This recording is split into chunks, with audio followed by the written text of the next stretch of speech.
Hi, everyone. My name is Sophie. My pronouns are she, her, hers. I identify as queer or lesbian or queer femme. Super passionate about identifying as queer femme, and I'm really happy to be here. So I'm going to pass it on to Bear. Hi, I'm Bear. I use they, them, theirs pronouns. I'm trans, non-binary. I identify as gay, queer, pan, bi. The majority of the labels. When you don't conform to the binary, a lot of them just end up applying to you. And I'm really excited to talk to you all about stuff. And I'm gonna throw it to Ari. Thanks, Bear. My name is Ari. I use they, them pronouns. I'm trans, non-binary, and I just use the umbrella term queer. I forgot the last part. Can I pass it to Emily now? Emily, your turn. Hey, thanks, Ari. Hi, everybody. I'm Emily, she, her. I identify as queer. For a really long time, I really was holding on firm to lesbian, but that evolved over the past 2 years, and especially this past year. And I feel more comfortable identifying as queer versus anything else. So, and I'm a queer wedding planner, so that's my gig. Oh, that's so cool. Yeah. I love that. So the majority of my work is pretty queer oriented. I have a lot of queer clientele, and the cool thing about that is seeing all the different ways that love can exist and can be affirmed.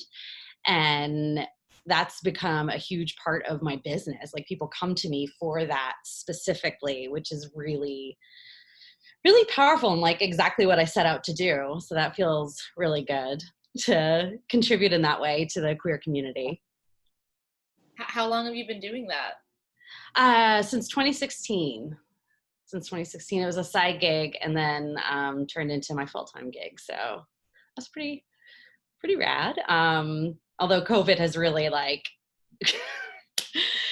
put the clamp down on everything, and things have had to adjust. But I think it's going to lead way to even more meaningful queer weddings. I'm thinking about how, our queer ancestors, we started having to have small, secret, private, little teeny tiny weddings where you had to be really hush hush about it. And now it's almost like we can reclaim that in a more powerful way. And I'm looking forward to doing that in the coming, next year or so, and even further, because I think it just makes it for a better event. And it's more personal and affirming to everybody involved. Emily and I recently have actually started working together on an effort called the Queer Wedding Collective. So it's been really fun to meet other queer wedding vendors and other people who are really passionate about affirming the queer experience, centering the queer experience when it comes to celebrating our love and stuff like that. And Emily always talks about how love doesn't just have to look one way. And that really has stuck with me since I heard her say it. And I think that that's what queer unions, queer love is really all about. And I also feel my own identification evolving. And I feel like because of that, because the relationships that I've had aren't as clear cut in terms of how to identify ourselves and our relationship. I am becoming a lot more comfortable with the umbrella term queer as well. Yeah. Yeah, queer is just really something to take back, to reclaim, and I just feel like it's a beautiful experience when you hear somebody else claim queer as part of their identity, because then they immediately become almost like a safe haven for me in my experience, because I'm like, oh my God, I'm not alone. I can communicate with this person without feeling like I need to start from level 0 with them. I want a friendship, not an internship to teach you, you know? So queer has really brought community to my life, just the term and how the impact of language is brought community to me. Mm-hmm. Yeah, and I think, although not everyone agrees with it, queer transforming itself from a slur into an umbrella term, I think is really important because unlike the umbrella term of gay, queer encompasses sexuality and gender, not just one or the other.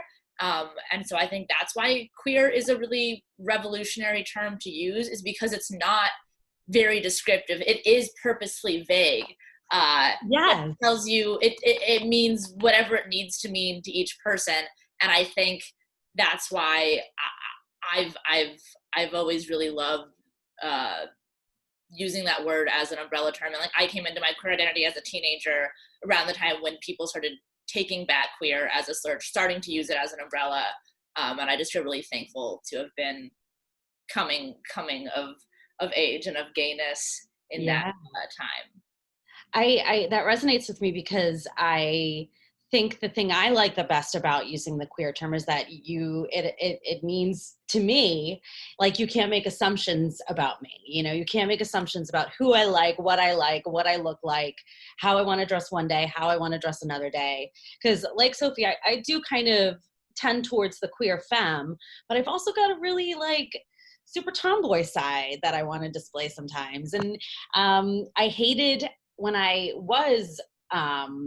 worked in a corporate environment for over 10 years, and it was automatically assumed all the time that I was straight, and I hated that. And I would start using the word queer at work, and people were like, okay. And they start to understand that it's like, you can't make assumptions about people. And my sexuality included in that, I think that it helps for me to identify in that everything is possible, and it's not just any one thing. That kind of actually, you just in a roundabout way illustrated why I'm so passionate about the term femme, because people often assume that I'm straight just because I present in a certain way, maybe 80% of the time, because there's also a part of me that like is not femme presenting. And like, but you know, I'm in the makeup industry, being in the beauty salon cosmetics industry, it's just part of the job to have this look. Well, that also, I would love to see the definition of this look. I would love to see that expand as well. But I am so adamant about advocating for femme visibility, because my identity is so easily erased based on the assumptions people make when they look at me. And when I say femme, I'm kind of talking about all of these amazing, beautiful qualities that make me feel femme, but also claiming that that is also very queer and has the potential to be whatever you want it to be in terms of who you love, how you express yourself, and all of that. So I'm here, I'm queer, and I'm femme. And just because I'm femme doesn't mean that people have any right to make an assumption about how I identify and who I love. And I'm very quick to be like, when people are like, I didn't assume you were a lesbian. I'm like, why? Because I'm pretty? Like, it's become my favorite thing to just embarrass people. Yeah. But yes. Going back onto, I guess, piggybacking off what you mentioned, with the people looking at you, assuming one thing, and then they go on and caring about their day. And usually when that happens for me, how do I put this? I feel ignored. And I am also just a very empathetic person, so I just assume that, well, I can't be the only one experiencing this feeling in the world. And then opportunity becomes duty when looking for ways to prevent that experience occurring for other queer people, specifically for other trans non-binary people. Constantly, working in different jobs, you know, somewhere on the street, somewhere in an office, and constantly seeing people, I guess, like sandpaper parts of me that they didn't find acceptable so that I would fit into their mold. And I constantly was just looking for a way to break free of that. I am not a woman. I am not a man. I am something you will never understand or comprehend. I forget the lyric, that's from Prince. And that is something that I constantly think about, but I also want people to understand. I want people to comprehend. I don't want to build a barrier between me and other people. I want them to get me. And so, you know, it's exhausting, but part of the thing I've had to do, which I mentioned earlier, I don't like doing, is educating people. And sometimes it might not be, I'm gonna sit here and tell you this is what it is, but maybe there might be an opportunity. For example, I worked at a job placement agency before. Our website was awful. I have many comments about how it is now, but we'll leave that be. One of the things that they wanted to do was create more options for gender when you apply. And this is something you see with the colleges, health applications, all that kind of stuff. You gotta choose your gender. And, you know, unfortunately, it's not like Mortal Kombat, you know, choose your fighter. You get one or the other, that's it. And I was just fed up with seeing this all the time. My alma, Marymount, did it in their applications, their initial college applications, choose one or the other, fed up with me. So I was just like, why don't we just include another? Why don't we just include male, female, non-binary, and other? If you want to add in, you should be able to add in. And it wasn't just, here's an idea, because when you come up with a concept that I guess cis het people don't understand, you have to prove it to them. You have to prove that it makes sense. And so part of the work in educating them is proving to them. And it's hard work, but I feel like if all of us, I guess, take a little part of that labor, then eventually there'll be, I guess, more common ground for us. Sorry, I went on a huge tangent. Oh, that's great. That's okay. You're fine. Just to go off of what you're saying, Ari, I've had conversations with numerous other non-binary people about how we are unseen in general society. There is no way to pass as non-binary. Not that passing should be the goal or is the goal for everyone. And honestly, part of me really enjoys that fact about being non-binary, is there is no one way to be non-binary. Of course, there's also no one way to be a man or a woman or any genders, but especially with non-binary, I go out in the world and I am not usually visibly seen as a trans person. I am not seen as non-binary. I am usually seen as a woman, maybe a butch woman, but that is not how I identify, and I have never identified that way. But, you know, when I get misgendered by, you know, like the person at the boba shop, like, I'm not offended. We have all been brought up in a society to assume male or female, woman or man. It's not ingrained yet to like maybe not make that assumption. And I'm not mad at the person, but it still really hurts. Being misgendered, whether it's intentionally hurtful or not, it hurts trans people.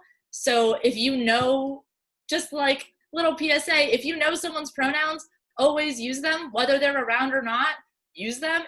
It stings. It is, especially for me personally, it's physical. I can feel it like in my gut, in my chest. So again, like, I understand why it happens, but it is really frustrating to know that I will never fully be seen by strangers. And like, it's amazing that I have family and friends and a support group that do see me for who I am, but it's really frustrating to like not be seen in the world as who I am. And I'm an actor, I'm a drag performer, and I've been trying to explain to my parents that like finding acting jobs is not as easy for me as it used to be since I came out as non-binary, because there are very few non-binary parts. There are certainly more now than there ever have been, which is incredible, but compared to cis parts, it's no competition. And I certainly don't feel comfortable playing women's roles, and I don't pass, nor do I want to, for men. So I'm always stuck in this position of like, do I only apply for the trans roles and maybe the like gay boys that I know they won't cast me as? And it's just like this weird position to be in of like, I know who I am, but the majority of the world will not see me. And we're not seeing you yet. Sure. I have hope. I really do. I'm really with you on the pronouns thing. When I hear someone use the incorrect pronouns for someone as if it's just in passing, like I immediately just have like almost like a gut check reaction on how I view this person in my life. And then when it happens and people do it about me, whatever trust or respect that I had building up for that person is now gone, because obviously they never had it for me. Right. And so when you said that, like, you can feel it, it is a physical reaction. Oh my gosh, from the muscles to your stomach to the ache in your chest, like it's everywhere. And like, you know, yeah, you might forget to say happy birthday to someone, but you could at least get their pronouns right. I mean, if you can learn people's names, you can learn people's pronouns. Thank you. You know, and look, if you can't remember someone's pronouns, use their name. If that's what you remember, then that's what you use. I did a student show for FIT a couple years ago, and like all the models went around saying my preferred pronouns. And when I got the mic, I said, "Hi, my name is Bear. My pronouns are they, them. They are not preferred. They are demanded. My pronouns and my name are not a preference. They're my name. They're my pronouns. If you're going to talk to me or about me, you're going to use them, or you're not going to talk about me." Yes, I think I was there for that. I think I was there for that. I don't know, like, when I even was, but I remember hearing you say that, no, these are my pronouns. They are not preferred. They are them. Okay. And when you said that, it really struck a chord with me, because I have been trying to make my transition into my identity as palatable for the people around me as possible, because I don't want to deal with conflict. I'm just trying to live. But it's still, there's just more work that I end up having to do on my end when I just leave it to the imagination of those around me. So when you said that, like, thank you for doing that, like, those years ago, because that touched me. Oh my God, that's amazing. Real quickly, it also applies to like saying people's gender identity. I don't identify as trans. I am trans. Cis people don't identify as a cis man. They are men. Stop saying identify. Stop saying gender identity. It's gender. It's not preferred pronouns. It's pronouns. Just like we all thought it was okay. Maybe, you know, language changes really fast. It's changed. Stop doing it. Yep. Yeah. Thank you. Yeah. I'm taking identity out of it, unless I'm talking about the construction of it. Agreed. Yeah, I'm trying to put into practice for myself to not assume anything about anybody, like how I don't want anyone assuming about me, and even strangers. I try to use, if I don't know if they identify as, or if they are male or female, or what their pronouns are, I use they. I just started defaulting to they, like, oh, they're over there, or that person over there. Just something for me. I know that's something that I know can have impact and have massive impact on those around me. And maybe something, if we all start doing, it'll be a little bit better for everybody. But yeah, that's assumptions suck. Right. And I mean, like, Seriously.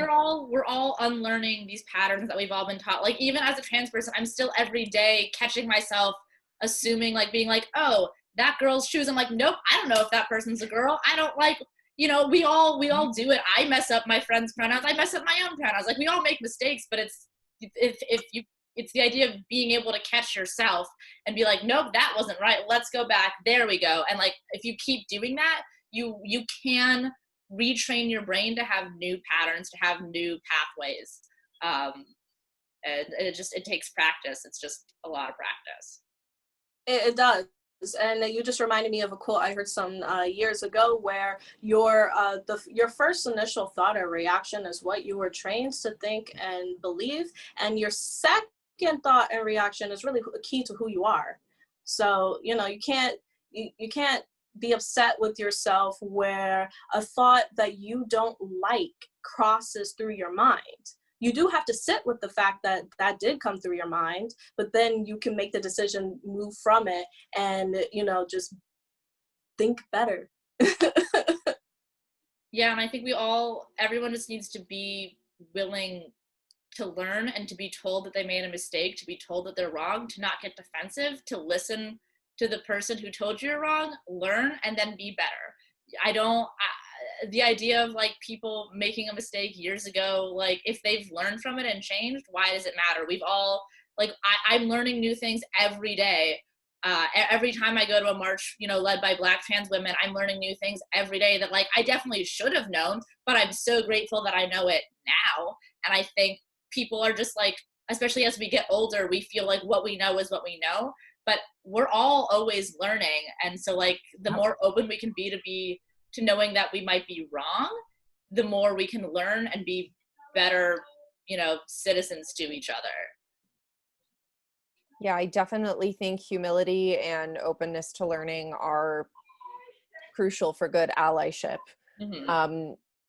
Language is always evolving, as Bear said, and I did want to comment on how, because we were talking for a moment about using they pronouns as the default, just not catching ourselves when we're assuming people's gender and whatnot. I mean, language is so powerful, and I think it's a really great way to signal whether you're trying to create an inclusive space. You know, I'm trying to eliminate the term guys from my vocabulary. I rarely say, hey, you guys anymore. You know, it's really not hard to say you all once you practice it a few times, for example. And I really, like, when I say, hey, you all, I mean you all of multiple genders, not just guys. And I think that in order to be welcoming, we need to really question our first thought, as Ari was saying, our first instinct for the words that we would normally choose. And that's with everything, not just homophobia and cissexism and transphobia, but ableism. I mean, there's a whole world surrounding every identity category, of course, and the language that is inclusive versus harmful. But I just think that that's very powerful when community building. And it gets me thinking, like, when I'm in certain communities, like I am cis, I identify with the gender that I was assigned at birth. But when I'm in a space where we're addressed as, hey, ladies, I'm kind of just like, well, I don't know if this is the space for me, just because I don't want to be in a space where it's assumed. And like, you know, my partner is gender nonconforming, but uses she, her pronouns. But like, one look at Christina and you kind of know, well, no, you can't ever assume, but Christina and I always like to joke that, like, she's like, do I look like a girl? Anyways, so when we go out and servers are like, do you ladies want to start with a salad or whatever? It's kind of like, anyways, you all know what I'm trying to say. Yes. Yeah. It's exhausting to the point where you're just like, yes, I'd love a salad. Like, when do you decide to be disruptive, and when, like, what are quick ways to, like, I guess literally just correct people? if you have the energy, you know? Yeah. I mean, I would say I'm sick of the onus being on trans people to correct people's pronouns. I really wish more of my cis friends would correct my pronouns before I have to do it. That was something that kind of drove me nuts in college, is I would supposedly have a bunch of friends in my class, but other people were misgendering me and no one else said anything except for me. And it's like, I started, like Ari was saying, I started losing faith in, like, are you actually my friend if you're not willing to call this out? Like, the responsibility has to stop being on trans people. And I'm not saying it's every single cis person's responsibility, but I'm sick of having to repeat my pronouns over and over again. I wish that, like, other cis people, especially other cis queer people, would start doing it for me, would start doing it for other trans people, especially for trans women, especially for Black trans women and trans women of color. Like, it's so frustrating. They have to go through so much bullshit, and they should not be the ones. Literally, since the queer movement has started in America, they have been the ones holding every single queer person's responsibility on their back, and it's time for us to take that responsibility and give back to them. Absolutely. And I'll catch it. oh, sorry, Emily. I'm here go. for it. I'm here for it. Oh yes, snaps. Here for it. With it. Black trans lives matter, man. All with it, all day. Yes, absolutely. Sorry, did anybody else want to? I mean, I was just going to say something that I'm thinking about a lot, which is that we as the oppressors, so for me, you know, white, cis, like, we always might have somebody in our lives who is prejudiced towards a certain group, and we might value our relationship with that person more than we value our relationship with the oppressed of that group. So let me give an example, because that was very abstract. So, like, I might value the relationship with my transphobic family member more than I value my relationship with a trans friend. And that is where I think I think once you put it that way, for me at least, it really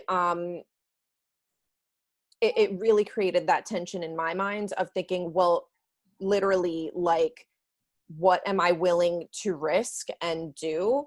And I mean, for me, the answer is, you know, there are a couple of relationships that I'm not willing to sever in my life because of certain forms of dependence. But other than that, I mean, there's really no excuse for anybody in my friend circle, in my family, and even the relationships that I'm not willing to sever, I'm always working, you know what I mean, on changing, on having those tough conversations with those people as well. But no, I mean, there's no one in my life who I would rather stay on good terms with than do the right thing and have those tough conversations, correct them when they're wrong, not correct them when they misgender my transgender friend or other people who are a lot closer to me than friends as well. And yeah, I think that's something that anybody who holds an oppressor identity needs to think about, as uncomfortable as it is. I have no problem correcting my I have a complicated family relationship as it is, but which don't we all, queer people? in a way it makes it a lot easier. But I feel very strongly about standing up for what's right than them being comfortable. Because that's what it really is. Like, fuck your comfort. Am I allowed to curse? Like, screw that. Like, no, we're talking about people's lives here, you know, folks who are legitimate human beings and have wonderful things to contribute to the world. You can't just erase them or cause them harm by not choosing to view them as who they want to be seen as and who they are. Or even treat them as human. you know? Because as soon as you don't ally with the cis het white agenda, you are unhuman, you are a savage, you are an animal, you are something that needs to be claimed and tamed. So it's so exhausting. Especially for speaking for myself, because I'm all these things, and I'm a multiracial person who has Black ancestry. So like I'm constantly just like feeling like I gotta fight for myself every step of the way, you know, whether it's so that someone doesn't tell me to be quiet so that they can interrupt what I'm saying, usually a white man, or somebody telling me that I must be mentally ill because of my gender. And it just like, you don't just fight with what they said, you fight internally too, because those words they have, you know, they impact you, and you're just like, why they said that about me? So they see something outside of myself and they're making an assessment. Do I accept what they say, or do I move forward? And this is kind of, this also reminds me of how passability and whiteness and passability, including not just gender and sexuality, but also passing as white in different areas. Just like how all of that, who structured that?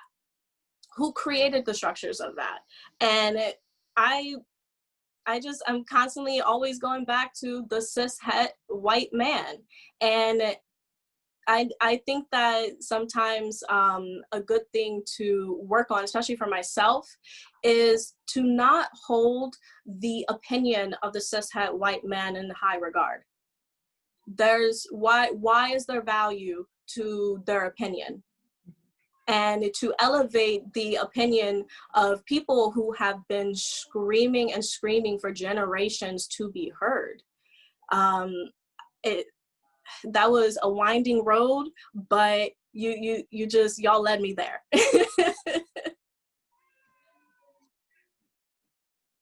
I mean, I don't see any reason to elevate a white cis het man's opinion. If you were genuinely asking, I don't see any reason. No. Ari and I went to the same school, actually, and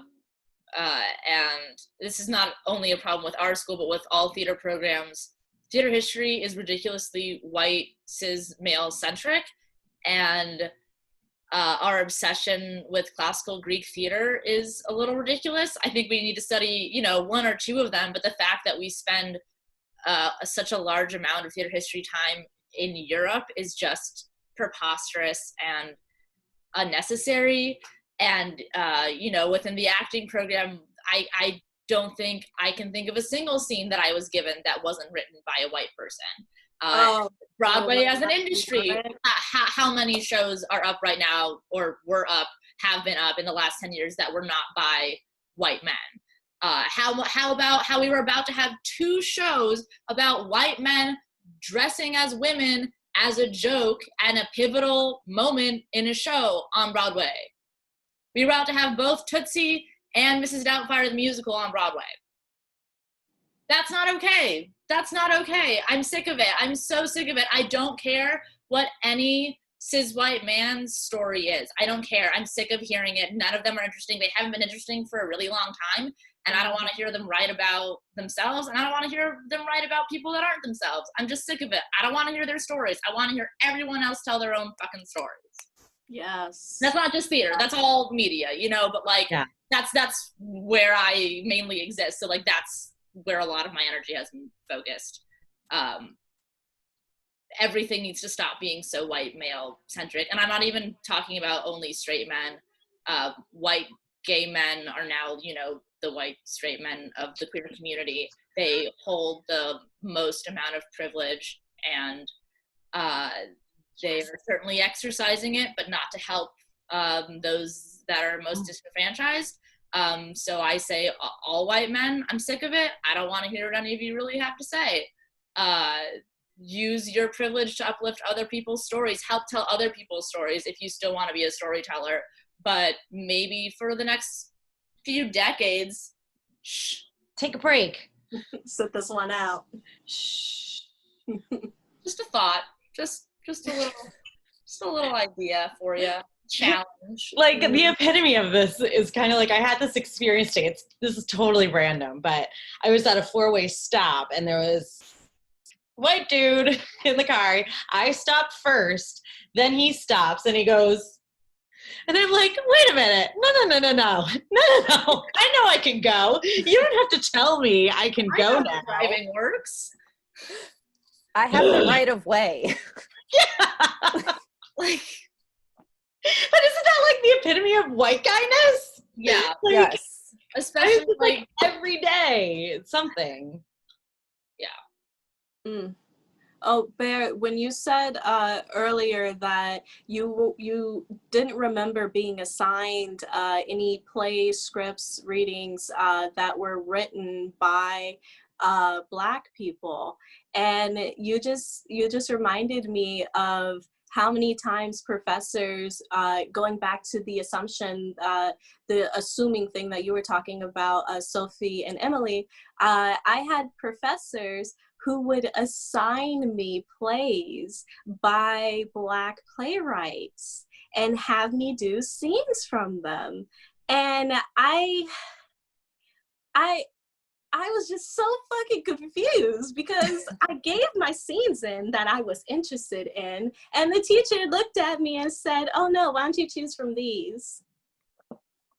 And I was just like, this whole pattern of assumption, judging a book by its cover, it is seeped into everything. And like you said, every like, I don't want to say cluster of identity, but whether it's in regards to race, whether it's in regards to gender, whether it's regards to sexuality, like people, I've noticed that people will just try to undercut me each time, whether it's I'm not smart enough, whether it's I don't have the degrees, whether it's I don't have the motivation, the drive, whatever. There's always going to be some excuse coming from their end to invalidate how far I've come. And Bear, you're just bringing in the memories today. Yeah, I've been, I still have like one or two friends that still go there, so I've been paying attention to how that institution has been handling things. Spoiler alert, they've been doing a terrible job. Oh yeah, I've been watching. This institution has a huge problem with racism, transphobia, homophobia. Ableism is a huge problem at our school right now. I mean, it always has been, but especially right now.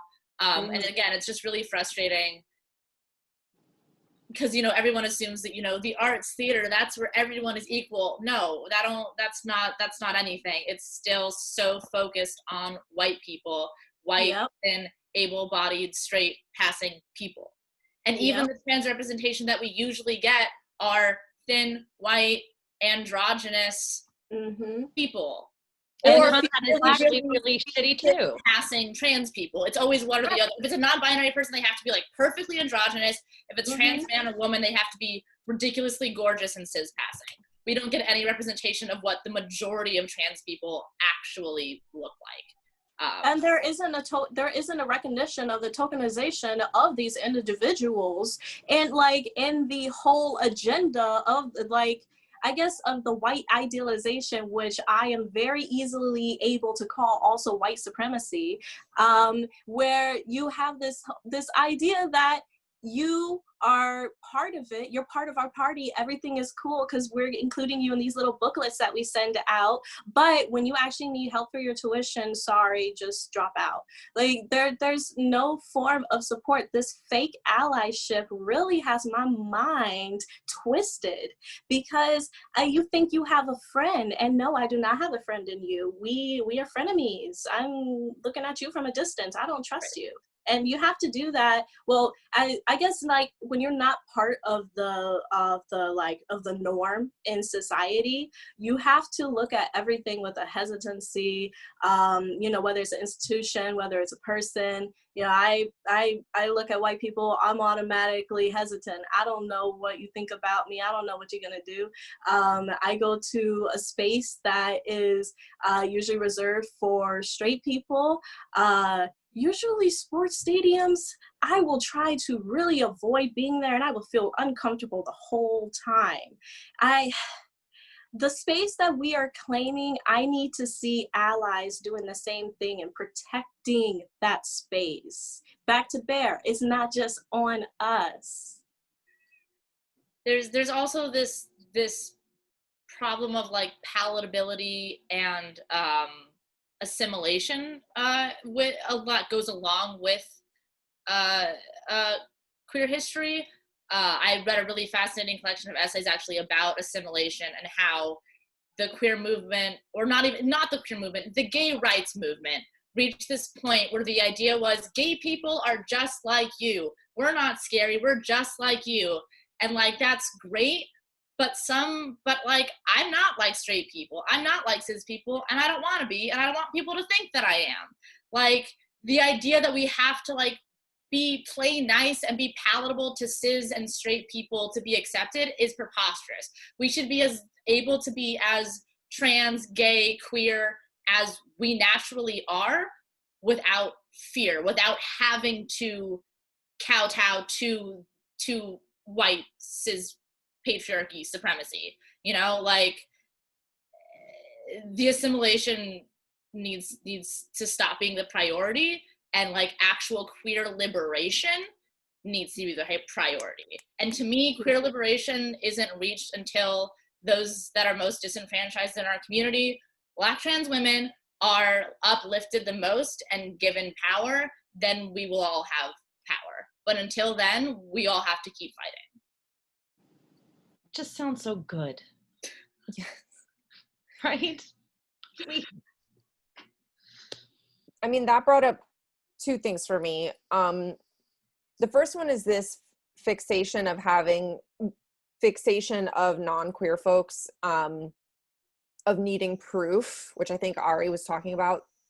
Well, you were talking specifically about implementing new systems that would be inclusive, and straight people need proof that it's going to work. But like, or that it's even needed. Yeah, or that it's even needed. Yeah. I like find that I'm constantly like being asked to prove that I'm queer. I feel like people are really like, the first thing people always ask me is, they're like, did you just always know, like, since you came out?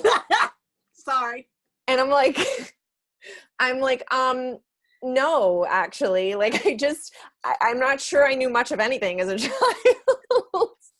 I'm pretty sure I was confused about the whole fucking thing. But like, yeah, I always knew I was different, but that's because I was like literally like so weird, like compared to everybody, like so beyond able to like function. Like, I was too gay to function, but like, it's not even because I was gay. So that, number one. Number two, I've been thinking a lot lately about allyship versus tokenization, and like, as an ally, I definitely want to create space and opportunity for people who are oppressed in different ways than me, who have different identities than me, where I have privilege. And as a queer person, like as a person who is oppressed in certain ways, it's become glaringly obvious to me that some of my friends or whatever, like, don't actually care about, the random queer couple that got fired from this school in Oklahoma for being gay and married. But they're sending me the article at 8 a.m. because they want me to start off their day knowing that they care. And it's like, but we were at your friend's house the other night, and I had to like start a whole thing because somebody said that's so gay, which, who is still saying that? This year? It was like 2 years ago. I'm not friends with the person right now. That's No, so I know. I was like, am I in the Twilight Zone right now? So, that happens, and we have a whole conversation about it, and everybody's like, Sophie, you have to understand where straight people are coming from. And I'm like, I know where they're coming from because I was raised by them. Like I get it. But then it's like, 5 minutes later, you turn around, you're sending me, this article about some gay news at 8 a.m. So it's just so exhausting to have to be like, thanks for the gay news. And it just gets to the point where I am like, is it worth having those tough conversations with these people anymore? Or like, will I actually explode? Like, will I actually become a completely ineffective activist if I keep going down this road with people? And I am so frustrated with the tokenization. It's so cool and trendy to be pro-gay right now, in the cosmetics industry, in the wedding, and in a lot of the arts, period. Like, it's all about men being welcome in the arts. I'm like, why can't you call it queer people being like, why can't you call it queer people wearing makeup? Why are we obsessed with boys wearing makeup? Let's be obsessed with queer people wearing makeup. Let's not just be obsessed with these things. Let's support them 365 days of the year. Yeah. Instead of sending me gay news at 8 a.m. So anyways, what do y'all think? Well, one of the things I started doing with my business was I completely degendered everything, all my terminology, all my forms, everything's been degendered.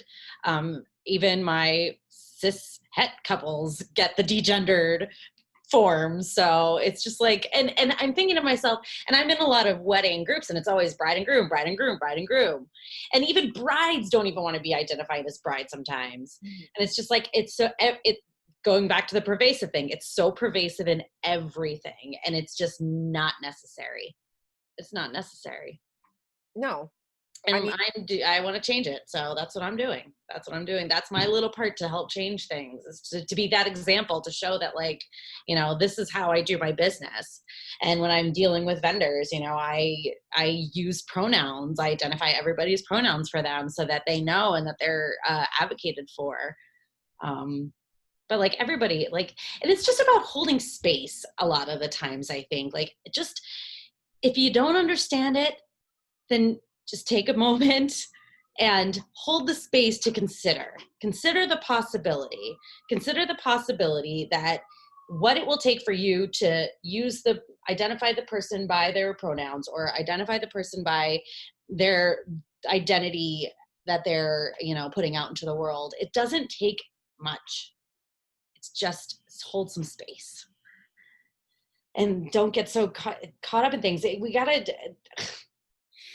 all know how deep we can get into this stuff and how flustering it gets. Like, I almost can't even make thoughts because I get so flustered sometimes talking about this, and how frustrated I am, and how much change I want to see. Now it's not coming fast enough. And I keep being told by the white guys that it's coming, and it's not coming. Oh, go figure. And it's weird, like, it's almost like people put in more effort into defending their prejudiced outlooks than it would be to just say, okay, I will not use your dead name, even when referring to an old story about you. I guess because people don't want to be identified as a racist or a transphobic person, but I think people miss the point where it's not even about that, and it's about the harm that you're causing with those actions. And I think we could all become a little bit less defensive and stuff like that if we just realized that it was about the harm that we could potentially be putting out into the world, and not why don't people our status. I don't know. Why don't folks want to not harm people? Like, why? I don't think they see it that way. I think it's because this is something that Audre Lorde says. She said the tools of the master's house cannot be used to dismantle the master's house. So I think it's because we are given these tools that we are trained to use from birth, and we're using these tools to try to understand how the master's house was built. and then we're trying to use them to dismantle the master's house, but our screwdriver isn't fitting into the screws, you know? And I think that's why there's so much work behind it, because then we have to really study it and look at it from different angles for us then to be like, okay, we don't need this in our lives. How can we fill whatever void is left after it's gone? And I think the more that people get together and talk and have these conversations, the sooner we are going to be from moving away from this this like cis het white structured framework of our society and moving into something that's built by us. Right. Yes. Yeah, I think I don't remember who said it, but it's been repeated by a lot of leaders recently of that allyship isn't enough anymore. We need co-conspirators. And that goes for the queer liberation movement, for the Black liberation movement, you know, like all of it. Like being an ally isn't enough anymore. And like a friend a few years ago made a Facebook post that was like, there's no such thing as being a trans ally. Either you think we should be alive or you don't. And I think that's true of like all of it. I don't really believe in allyship anymore. Either you are a decent person or you're not. Like, you know, like I think it's just that simple. So if you are a decent person and you hold any amount of privilege, it is on you to start giving back and to start making, like you said, making space for these voices. And I guess that kind of brings me to what's been motivating me and empowering me recently is the leadership of Black women, Black trans women, and Black trans people in these past few months. What they've been doing specifically in this movement have just been so powerful and revolutionary in a way that I personally have never seen. And so the immense amount of work that they've been putting in these past few months have really been inspiring and encouraging me. Yeah. I think we all could take from that. Totally. 100%. Time and time again is Black women and Black trans people for which progress of this country is thrust upon their backs. And sorry, I got cut off, but you know, progress is thrust upon them. This repetition, you know, with civil rights movement, with you know, with the in California, the Rodney King riots, and like, you know, they called them riots, but did they really look at the full scope? But you know, just like I'm tired of I'm tired of the knowledge that the work has been consistently done by Black women. It's just, and Black trans women, like as if living in this damn country isn't enough, you know? Then there's all this extra work that they have to do. I swear, like I can't stand to hear people to demean them in the efforts that they're doing, because we're going nowhere without them. We really are. And to think that, you know, for anybody who thinks that they can put the fate of their future, their destiny in the hands of these cis het white people who are writing our laws is disillusioned completely. We, like you said, we need to elevate Black trans women, Black queer folks, Black gender nonconforming folks. Like the Blackness got to shine through and come through to the light, because I'm tired of the previous narrative. Yes. Absolutely. Support and vote for trans candidates, Black trans candidates, Black candidates all across the board. I think that's a great note to end on, is, you know, get out there and vote and get these people in power, because that's how we get there. Like you said, Ari, that's how we get there. Put them in office. Back. I think informed voting is one of the most important things you can do if you know, are able to look into who represents your local area. Local representation is one of the most important things. I'm staying on the LA ballot only so that I can vote out our horrible DA, Jackie Lacey, because under her, the LAPD is just getting worse and worse. So like local elections are one of the most informed local elections are one of the most important things to be paying attention to right now. So get as informed as you can be. And you know, it's not the end all, it's not, you know, a perfect solution, but it's a part of the solution. And then once you vote, you know, find I'm obsessed other with ways. that. I'm sorry, they're monsters. But yeah, when you're done voting, find ways that you can get involved with continuing to further the movement, because voting is not the end, it is one step. Amazing. Yeah. Here, it's all one. There are different pieces to the puzzle, and yes, after doing your informed voting, I agree with Bear. I second everything you said.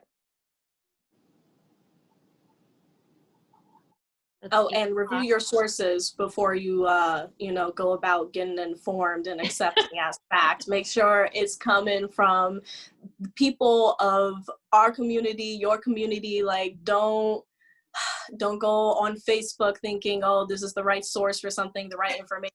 Don't let the comments get into your head. See the candidates as how they put themselves out there based off of their platforms and what they have done historically. Yeah, absolutely. Oh, Pecan and Pie, I miss you so much. They go to bed at 8 o'clock, so they start screaming at 7. Well, it's so great chatting with you all tonight. Yeah, this was a really wonderful Really conversation. good discussion. I appreciate getting to listen. Likewise. Yeah, it was great talking with all y'all, and also like meeting new faces. Sophie and Emily, has been great to meet you, but also just to see a familiar face there. This quarantine has been hard, right? Social media is depressing. Absolutely. It feels like the pandemic has made my community so much smaller, and I'm really excited. Well, Ari, you are the one new face I am meeting today, and I am so excited to have met you. So thank you so much for being here and talking about your experience. And yeah, I really, I need spaces like this right now, because with my depression and anxiety and the pandemic, I don't have to go on about it. Y'all know what I mean? Yeah. So thank you for, you know, helping to thank all of you for creating this space this evening. Thank you. Thanks everybody. Oh, well, I don't know if y'all want to try this or not, but because we can't give each other a hug, I learned that if you take your hand and put it underneath your armpit and then close over with the other hand, and you can give yourself a really nice, good, tight hug. And it feels really nice. So I'm sending my hug to all y'all. Yeah. Thank you. Hugs to all y'all.